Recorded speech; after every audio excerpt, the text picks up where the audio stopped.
This is going to be more of a fun one than what we've been doing recently, because I know that the Supreme Court decisions are weighing on everybody, and I think just kind of making fun of MAGA is probably going to be a better thing to do right now for all of our mental health. It's going to be a bit of a shorter one, and it's going to be one that hopefully can be fun for all of us. Thank you, Axo, or thank you, Liz Kriz, for gifting a sub to Axo. Or gifting it. Did I say lifting a sub or gifting a sub? I hope I said gifting. Anyway, before we get into anything else, I need to go ahead and show you the bit of fan art that we have today. This one is from Alma, and it says Unit 03 Hero. Unit 03, is this? Hold on, Unit 03, fairly certain that's one of the EVA units, right? Unit 03, what did 03 look like? Yep, that is the EVA Unit 03.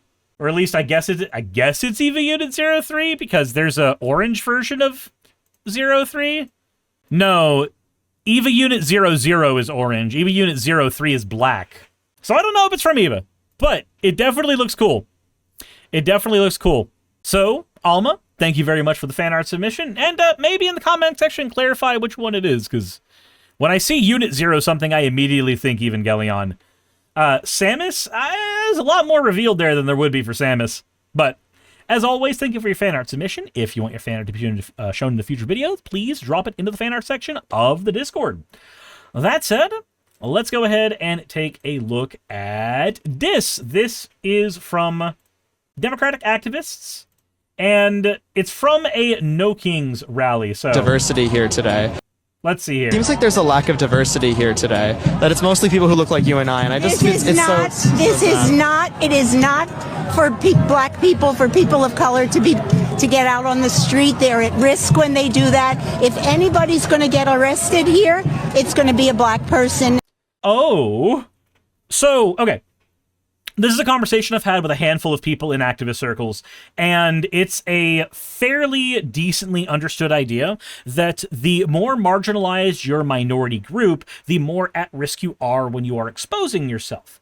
And there is no place where you are more exposed than a protest, because at a protest, there is the highest likelihood of an agitator to turn the protest into something that it originally was not, and therefore get people in trouble, hurt, or killed.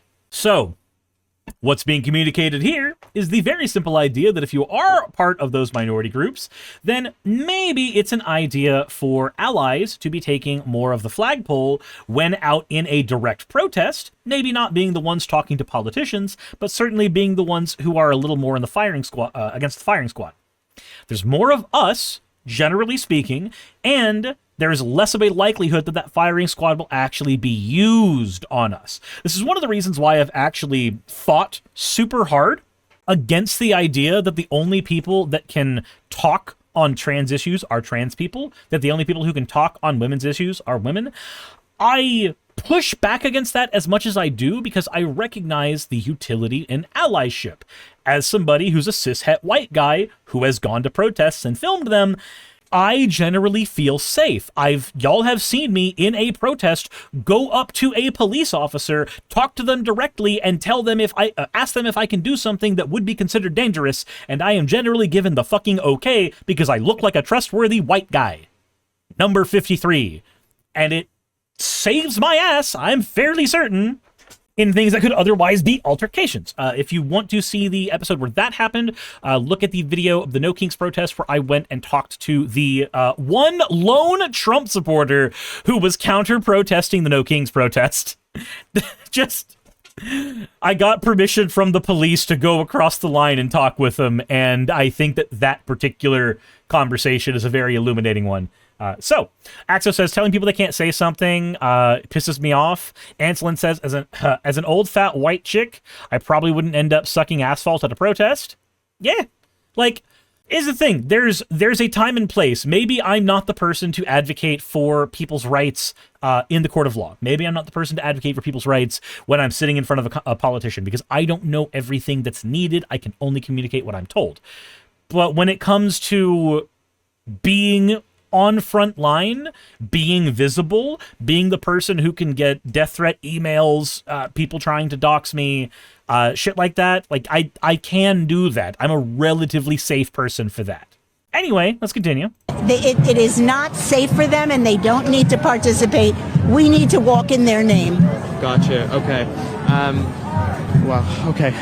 He just had to reprogram his brain for a second. Lord Rose says there's a reason we black folks are just laying low and observing. It makes sense. Fez says it's basically exploiting the police's racial precedence. It is. 110%.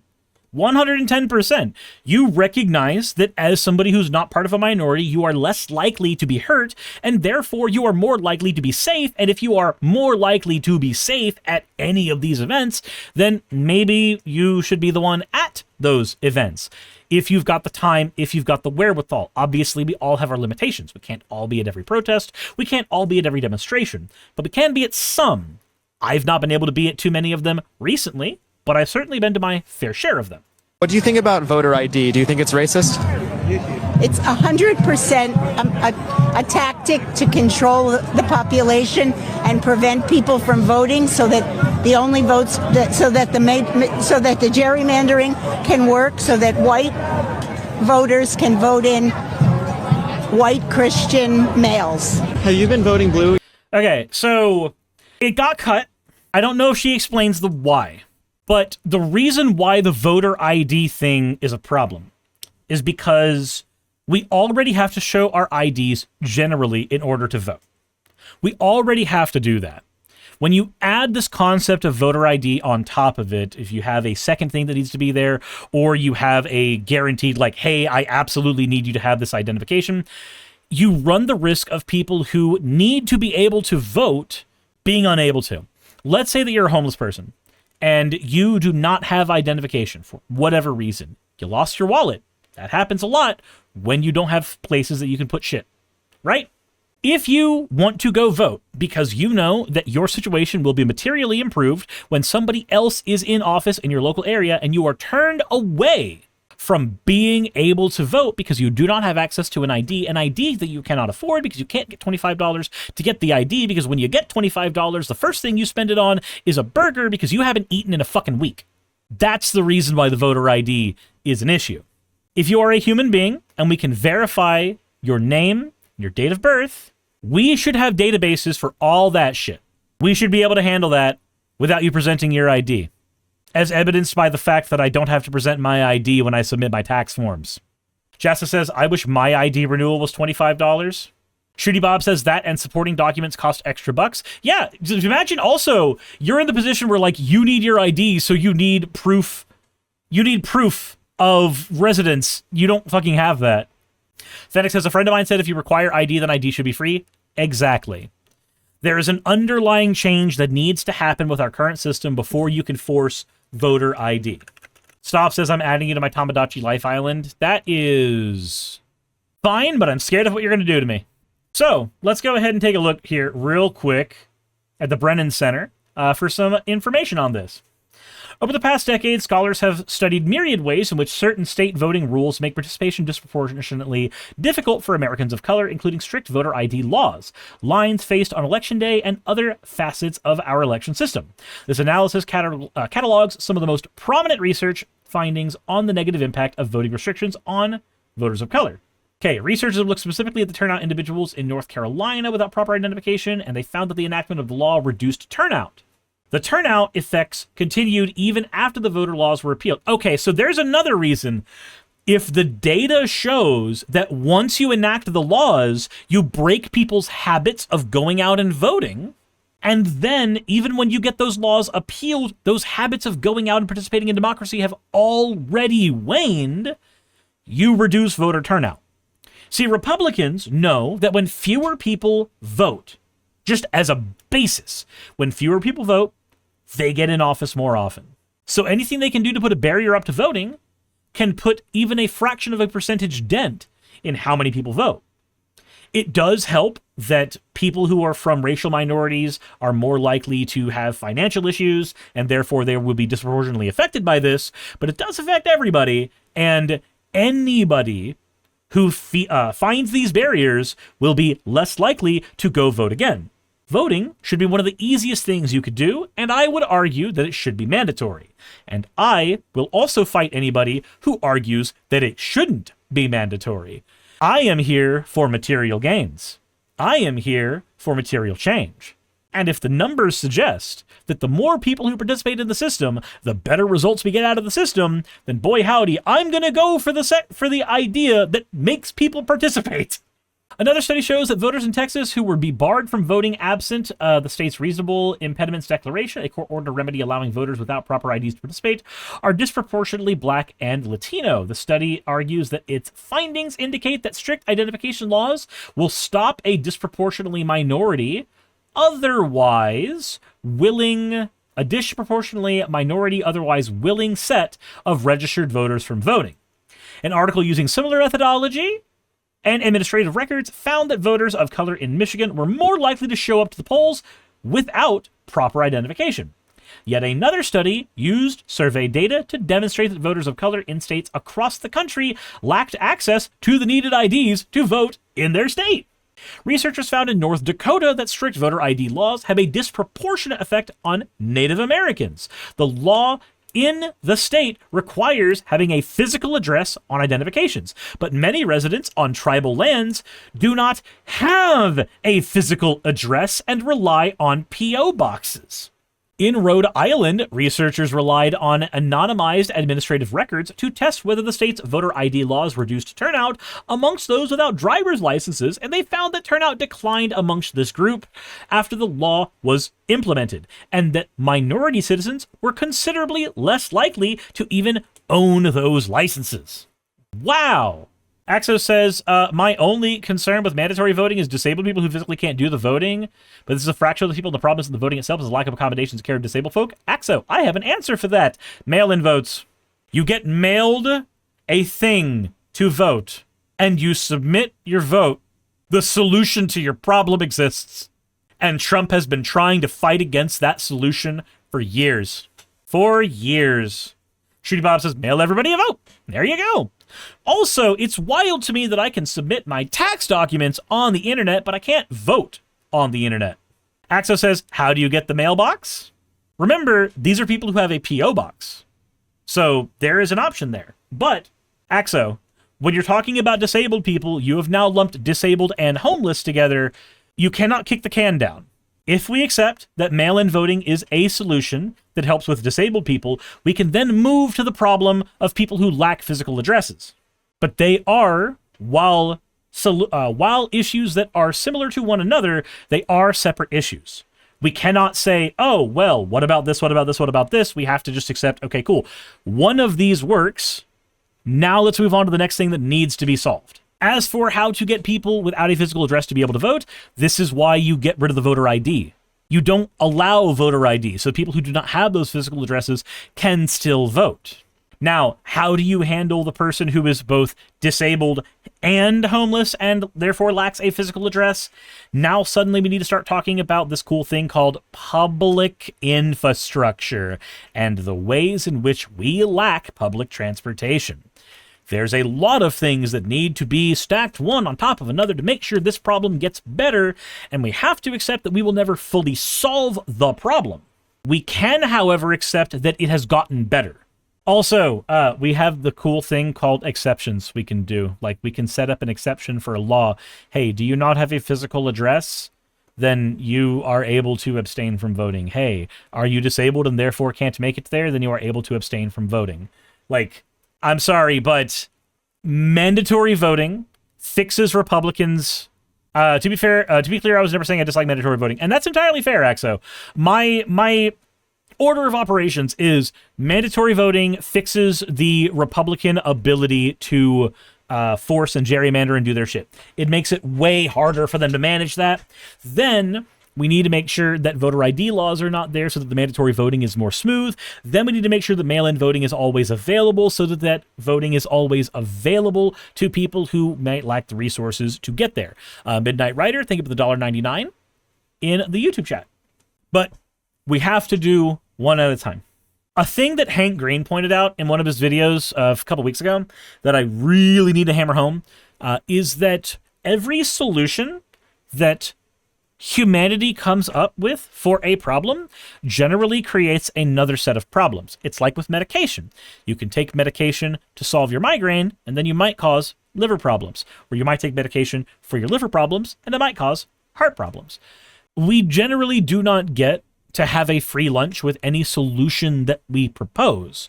So we have to accept that there will be some holes in any solution we propose. Now, Hank was talking mostly about our solutions to climate change and shit like that, but I think it broadly accounts for most ways we operate. Anyway, let us continue, and thank you for bringing that stuff up, Axo.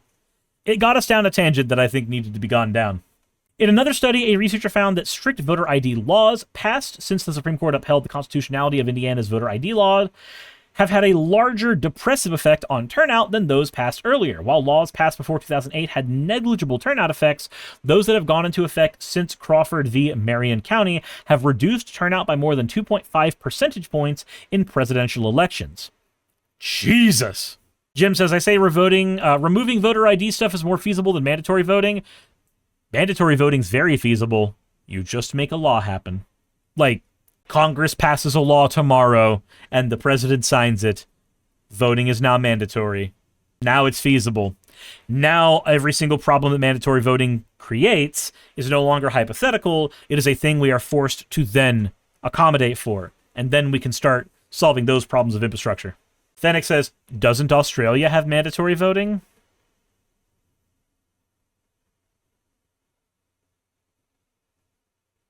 Yes. Yes, it does. And as Jassa pointed out, they have an over 90% turnout rate as a result.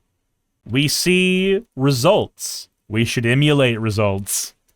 While some studies have argued that voter ID laws have little effect on overall turnout, it is clear that voters of color are less likely to have the IDs needed to participate. Becky Dog says, so what happens to those other 10% that don't? Typically, they pay fines. Like, again, there will be a hole. There always will be a hole. There will be some negative effect.